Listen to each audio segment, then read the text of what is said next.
ಇನ್ನು ಕೆಐಎಡಿಬಿ ಮೂಲಕವಾಗಿ 12 ಎಕರೆ ಜಮೀನನ್ನು ರನ್ಯಾಗೆ ನೀಡಲಾಗಿದೆ.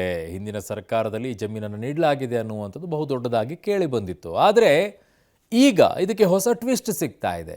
ಏನು ಮಂಜೂರು ಮಾಡಿದ್ದೇನೋ ಕರೆಕ್ಟು, 12 ಎಕರೆಯನ್ನು. ಚಿನ್ನದ ಚಿಟ್ಟೆ ರನ್ಯಾ ಕೇಸ್ಗೆ ಈಗ ಟ್ವಿಸ್ಟ್ ಮೇಲೆ ಟ್ವಿಸ್ಟ್ ಸಿಗ್ತಾ ಇರೋದು. ಸರ್ಕಾರಿ ಭೂಮಿಯನ್ನು ಇವರಿಗೆ ನೀಡಲಾಗಿತ್ತು ಅನ್ನುವಂಥ ಬಹುದೊಡ್ಡ ಆರೋಪ ಕೇಳಿ ಬಂತು. ಬಟ್ ಆರೋಪ ನಿಜಾನೇ, ಬಟ್ ಅವರು ಪಡ್ಕೊಳ್ಳಿಲ್ಲ ಅನ್ನೋದು ಇಂಟ್ರೆಸ್ಟಿಂಗ್ ಇದೆ ಅಲ್ಲಿ. ಯಾಕೆ ಅಂತಂದರೆ ಗೋಲ್ಡ್ ಸ್ಮಗ್ಲಿಂಗ್ ಕ್ವೀನ್ಗೆ ಫಟಾಫಟ್ ಭೂಮಿ ಮಂಜೂರು ಆಗುತ್ತೆ. ಅವ್ರದ್ದೇ ಆದಂಥ ಒಂದು ಕಂಪ್ನಿಗೆ 12 ಎಕರೆನ ಮಂಜೂರು ಮಾಡಿಕೊಡ್ತಾರೆ ಪ್ರಾಜೆಕ್ಟ್ ಮಾಡೋಕೆ ಅಂತ ಹೇಳಿ. ರನ್ಯಾ ಕಂಪನಿಗೆ ಕೆಐಎಡಿಬಿಯಿಂದ 12 ಎಕರೆ ಭೂಮಿಯನ್ನು ಕೊಟ್ಟರು ಅನ್ನುವಂಥ ಮಾಹಿತಿ ಬಂತು. ಬಟ್ ಅದಕ್ಕೆ ಸ್ಯಾಂಕ್ಷನ್ ಆಗಿತ್ತು. ಬಟ್ ಅವರು ತಗೊಳ್ಳೋಕ್ಕೋಸ್ಕರ ಅವರು ಯಾವುದೇ ರೀತಿಯಾದಂಥ ಅಪೀಲನ್ನು ಮಾಡಲಿಲ್ಲ. ಜನರಲ್ ಕ್ಯಾಟಗರಿಯಲ್ಲಿ ರನ್ಯಾಗೆ ಕೆಐಎಡಿಬಿ ಭೂಮಿಯನ್ನು ಮಂಜೂರು ಮಾಡಲಾಗಿತ್ತು. ಬಟ್ ಅವರಿಗೆ ಕಾಸು ಕಟ್ಟಬೇಕಾಗಿತ್ತು. 30% ಆದರೂ ಕಾಸು ಕಟ್ಟಬೇಕಾಗಿತ್ತು. 1 ಎಕರೆಗೆ 65 ಲಕ್ಷದ ರೀತಿಯಲ್ಲಿ ಹಾಕ್ಕೊಳ್ಬೇಕಾಗಿತ್ತು. 7.5 ಕೋಟಿ ರೂಪಾಯಿ ಕಟ್ಟದಿದ್ದಕ್ಕೆ ಭೂಮಿಯನ್ನು ಪ್ರೊಸೀಜರೇ ಮಾಡಲಿಲ್ಲ. ಆಯಿತು, 12 ಎಕರೆ ನಿಮಗೆ ಕೊಡ್ತೀವಿ, ನೀವು ಬಂದು ಕೇಳಬೇಕು ಅಂತೇಳಿ ಹೋಗಿಲ್ಲ, ಕಾಸು ಕೊಟ್ಟಿಲ್ಲ. ಹೆಂಗೆ ಕೊಡ್ತಾರೆ 12 ಎಕರೆನ? ಸೊ ಸದ್ಯ ಕೆಐಎಡಿಬಿ ಬಳಿನೇ ಈ ಭೂಮಿ ಇದೆ. ರನ್ಯಾ ಕಂಪನಿಗೆ ಇದು ಹೋಗಿಲ್ಲ. ಅದರ ಡೀಟೇಲ್ ವರದಿ ಇಲ್ಲಿದೆ ನೋಡಿ. ಚಿನ್ನದ ಚಿಟ್ಟೆ ರನ್ಯಾ ಕೇಸ್ಗೆ ಟ್ವಿಸ್ಟ್ ಮೇಲೆ ಟ್ವಿಸ್ಟ್. ಗೋಲ್ಡ್ ಸ್ಮಗ್ಲಿಂಗ್ ಕ್ವೀನ್ಗೆ ಫಟಾಫಟ್ ಭೂಮಿ. ಜನರಲ್ ಕ್ಯಾಟಗರಿಯಲ್ಲಿ ರನ್ಯಾಗೆ ಕೆಐಎಡಿಬಿ ಭೂಮಿ. ಹೌದು, ನಟಿ ರನ್ಯಾ ರಾವ್ ಗೋಲ್ಡ್ ಸ್ಮಗ್ಲಿಂಗ್ ಪ್ರಕರಣದಲ್ಲಿ ದಿನಕ್ಕೊಂದು ಸ್ಫೋಟಕ ಅಂಶಗಳು ಬೆಳಕಿಗೆ ಬರ್ತಿದೆ. ರನ್ಯಾ ರಾವ್ ನಿರ್ದೇಶಕಿಯಾಗಿರೋ ಕಂಪನಿಗೆ ಶಿರಾದ ಬಳಿ ರಾಜ್ಯ ಸರ್ಕಾರದಿಂದ 12 ಎಕರೆ ಜಮೀನು ಮಂಜೂರಾಗಿರೋದು ಬೆಳಕಿಗೆ ಬಂದಿದೆ. ಕ್ಸಿರೋಡಾ ಇಂಡಿಯಾ ಪ್ರೈವೇಟ್ ಲಿಮಿಟೆಡ್ ಎಂಬ ಕಂಪನಿಗೆ ರನ್ಯಾ ಮತ್ತು ರಿಷಬ್ ಇಬ್ಬರೂ ಕೂಡ ನಿರ್ದೇಶಕರಾಗಿದ್ದಾರೆ. ಈ ಕಂಪನಿಗೆ 2023ರಲ್ಲಿ ಕೆಐಎಡಿಬಿಯಿಂದ 12 ಎಕರೆ ಜಮೀನು ಮಂಜೂರಾಗಿದೆ. ಈ ಬಗ್ಗೆ ಈಗ ವ್ಯಾಪಕ ಚರ್ಚೆ ಆಗ್ತಿದೆ. ಎಕರೆಗೆ 65 ಲಕ್ಷ ರೂಪಾಯಿ ಕಟ್ಟಬೇಕಿದ್ದ ರನ್ಯಾ 7.5 ಕೋಟಿ ಕಟ್ಟದಿರೋದ್ರಿಂದ ಭೂಮಿ ವಾಪಸ್. ಈ ವಿಚಾರದ ಬಗ್ಗೆ ಕೆಐಎಡಿಬಿಯ ಸಿಇಒ ಮಹೇಶ್ ಸ್ಪಷ್ಟನೆ ಕೊಟ್ಟಿದ್ದು, ನಟಿ ರನ್ಯಾ ಕಂಪನಿಗೆ ಜನರಲ್ ಕ್ಯಾಟಗರಿಯಲ್ಲಿ ಜಮೀನು ಮಂಜೂರಾಗಿದೆ. ಸಿಂಗಲ್ ವಿಂಡೋ ಕಮಿಟಿಯಲ್ಲಿ ಕ್ಲಿಯರೆನ್ಸ್ ಸಿಕ್ಕಿದ ಮೇಲೆ ಜಾಗ ಪಡೆಯೋದಕ್ಕೆ 2 ವರ್ಷಗಳ ಕಾಲ ಸಮಯ ಇರುತ್ತೆ. ಕ್ಲಿಯರೆನ್ಸ್ ಸಿಕ್ಕಿಯೇ 2 ವರ್ಷ ಮುಕ್ತಾಯ ಆಗಿದೆ. ಹೀಗಾಗಿ ಜಾಗ ಈಗ ಮಂಜೂರು ಮಾಡೋದಕ್ಕೆ ಸಾಧ್ಯ ಇಲ್ಲ. ಜಾಗ ಬೇಕು ಅಂದರೆ ಮತ್ತೆ ಅರ್ಜಿಯನ್ನು ಹಾಕ್ಕೊಳ್ಬೇಕು. 1 ಎಕರೆಗೆ ಶಿರಾರದಲ್ಲಿ 65 ಲಕ್ಷ ರೂಪಾಯಿ ಅಂತೆ. ಒಟ್ಟು 12 ಎಕರೆಗೆ ದುಡ್ಡು ಕಟ್ಟಿಲ್ಲ. ಹೀಗಾಗಿ ಜಾಗ ಮಂಜೂರಾಗಿಲ್ಲ ಅಂತ ಹೇಳಿದ್ದಾರೆ. ಈಗ ನಾನು ಕೆಡಿಬಿಗೆ ಸಂಬಂಧಪಟ್ಟ ಹೇಳಿದ್ರೆ ಅವರಿಗೆ ನಾವು ಏನು ಆ ಕಂಪ್ನಿ ಇದೆ, ಆ ಕಂಪ್ನಿಗೆ ನಮ್ಮಿಂದ ಯಾವುದೇ ಜಮೀನು ಮಂಜೂರಾಗಿಲ್ಲ. ಓಕೆ. ಅದು state level 24/1/2023 state level single window ಕಮಿಟಿಲಿ ಅವರಿಗೆ 12 ಎಕರೆದು ಪ್ರಾಜೆಕ್ಟ್ ಕ್ಲಿಯರೆನ್ಸ್ ಆಗಿದೆ. ತದನಂತರ ಅವರು ನಮ್ಮನ್ನು ಬಂದು ಅಪ್ರೋಚ್ ಮಾಡಿ ನಮಗೆ ಹಣ ಕಟ್ಟಿಲ್ಲ. ಹಾಗಾಗಿ ನಾವು ಅವ್ರಿಗೆ ಹಂಚಿಕೆ ಮಾಡಿಲ್ಲ. ಅವ್ರಿಗೆ ಜಾಗ ಅವ್ರಿಗೆ ಹಂಚಿಕೆನೇ ಮಾಡಿಲ್ಲದೆ ಇರೋದ್ರಿಂದ ಅದನ್ನು ಅದು ವಶದಲ್ಲಿದೆ ಅಥವಾ ಹಿಂಪಡಿತೀವಿ ಅನ್ನೋ ಪ್ರಶ್ನೆ ಉದ್ಭವ ಆಗೋದಿಲ್ಲ. ಈಗ ನಮ್ಮಲ್ಲಿ ಏನಾಗ್ತದೆ ಅಂತಂತಂದರೆ ಅವರು ಯಾವುದೇ ಒಂದು ಪ್ರಾಜೆಕ್ಟ್ ಅಪ್ರೂವಲ್ ಸಹ 2 ವರ್ಷದೊಳಗೆ ಚಾಲ್ತಿಲಿ ಇರ್ತದೆ. ಈಗಾಗಲೇ 2 ವರ್ಷ ಗತಿಸಿದೆ ಒಂದು. ಅದರಿಂದ that approval itself is ಲ್ಯಾಪ್ಸ್ಡ್.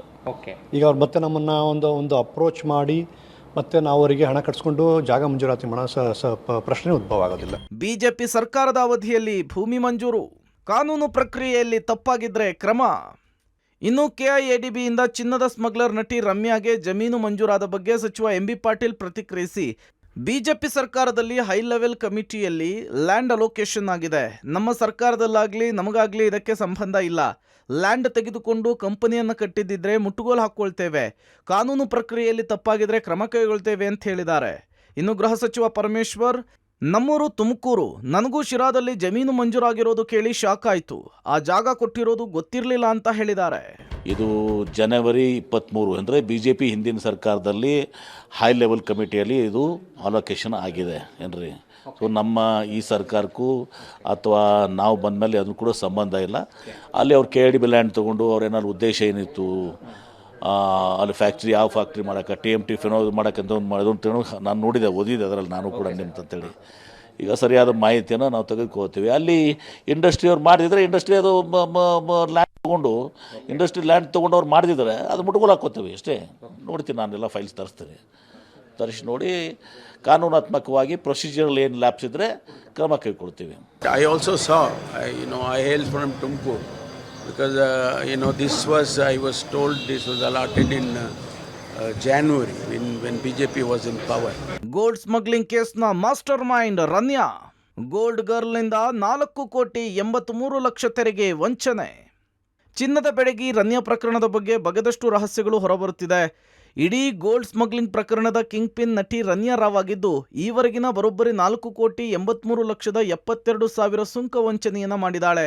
ಈ ಮಾಸ್ಟರ್ ಮೈಂಡ್ ಜೊತೆಗಿರುವಂತಹ ಸಿಂಡಿಕೇಟ್ ಅನ್ನ ಹಿಡಿಬೇಕು ಅಂತ ಹೇಳಿ DRI ಮಾಹಿತಿಯನ್ನ ಕೊಟ್ಟಿದೆ. ಚಿನ್ನವಷ್ಟೇ ಅಲ್ಲ, ದುಬಾರಿ ವಾಚ್ ಮೇಲೂ ಪ್ಯಾರ್. ರನ್ಯಾ ಬಳಿ 39 ವಿದೇಶಿ ವಾಚ್ಗಳು ಪತ್ತೆ. ನಟಿ ರನ್ಯಾ ರಾವ್ ಶೋಕಿಗೆ DRI ಅಧಿಕಾರಿಗಳೇ ದಂಗಾಗಿದ್ದಾರೆ. ಚಿನ್ನವನ್ನು ಅಕ್ರಮವಾಗಿ ಸಾಗಿಸ್ತಾ ಇದ್ದ ನಟಿಗೆ ಬರೀ ಚಿನ್ನವಷ್ಟೇ ಅಲ್ಲ, ದುಬಾರಿ ವಾಚ್ಗಳ ಮೇಲೂ ಕೂಡ ಮೋಹವಿತ್ತಂತೆ. ರನ್ಯಾ ಮನೆ ಮೇಲೆ ದಾಳಿ ನಡೆಸಿದಂತಹ DRI ಅಧಿಕಾರಿಗಳಿಗೆ 39 ವಿದೇಶಿ ವಾಚ್ಗಳು ಪತ್ತೆಯಾಗಿವೆ. ಆದರೆ ವಾಚ್ಗಳನ್ನು DRI ಅಧಿಕಾರಿಗಳು ವಶಕ್ಕೆ ಪಡೆದಿಲ್ಲ. ಚಿನ್ನಾಭರಣ, ಹಣ, ಮೊಬೈಲ್, ಲ್ಯಾಪ್ಟಾಪ್ಗಳನ್ನು ವಶಕ್ಕೆ ಪಡೆದುಕೊಳ್ಳಲಾಗಿದೆ. ಸದ್ಯ CBI ಅಧಿಕಾರಿಗಳು ಪ್ರಕರಣದಲ್ಲಿ ಎಂಟ್ರಿಯಾಗಿದ್ದು ತನಿಖೆಯನ್ನು ಮುಂದುವರೆಸಿದ್ದಾರೆ. ನಾನು ಚಿನ್ನ ಸಾಗಾಟ ಮಾಡಿಲ್ಲ, ವಿಚಾರಣೆ ವೇಳೆ ರನ್ಯಾ ಕಣ್ಣೀರು. ಇನ್ನು ಪ್ರಕರಣದಲ್ಲಿ ನಟಿ ರನ್ಯಾ ವಿಚಾರಣೆ ನಡೆಸಿದಂತಹ DRI ಅಧಿಕಾರಿಗಳ ಮುಂದೆ ನಟಿ ಮಣಿ ಕಣ್ಣೀರಿಟ್ಟಿದ್ದಾಳೆ. ಪ್ರಕರಣದಲ್ಲಿ ನನ್ನನ್ನು ಸಿಲುಕಿಸಲಾಗಿದೆ.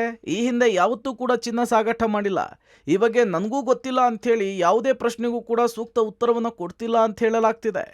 ಕಸ್ಟಡಿಗೆ ಪಡೆದಿದ್ದ 3 ದಿನದ ವಿಚಾರಣೆಯಲ್ಲಿ ರನ್ಯಾ ಯಾವುದೇ ಪ್ರಶ್ನೆಗೆ ಸರಿಯಾಗಿ ಉತ್ತರಿಸಿಲ್ಲ ಅನ್ನೋದು ಗೊತ್ತಾಗಿದೆ.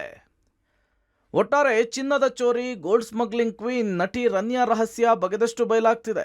ಎಲ್ಲವೂ ಸರಿಯಾಗಿದ್ದಿದ್ರೆ ಎಲ್ಲವೂ ಸಲೀಸಾಗಿರ್ತಿತ್ತು. ಆದರೆ ರನ್ಯಾ ನಸೀಬು ಕೆಟ್ಟು ತಗಲಾಕೊಂಡಿದ್ದು ದಿನಕ್ಕೊಂದು ಸೀಕ್ರೆಟ್ ರಿವೀಲ್ ಆಗ್ತಿದೆ. News desk, public TV. ತಂದು ಸಿಕ್ಕಾಕೊಂಡು ತಂದಿಲ್ಲ ಅಂತ ಹೇಳ್ಕೊಳ್ತಾರೆ. ಅದು ಹೆಂಗೆ ಧೈರ್ಯ ಬರುತ್ತಪ್ಪ ಇಷ್ಟೆಲ್ಲ ಮಾಡೋಕ್ಕೆ? ಸಿಕ್ಕಾಕೊಂಡ್ರೆ ಮಾನ ಮರ್ಯಾದೆ ಹೋಗುತ್ತೆ ಅಂತಲೂ ಅನ್ಸಲ್ವಾ?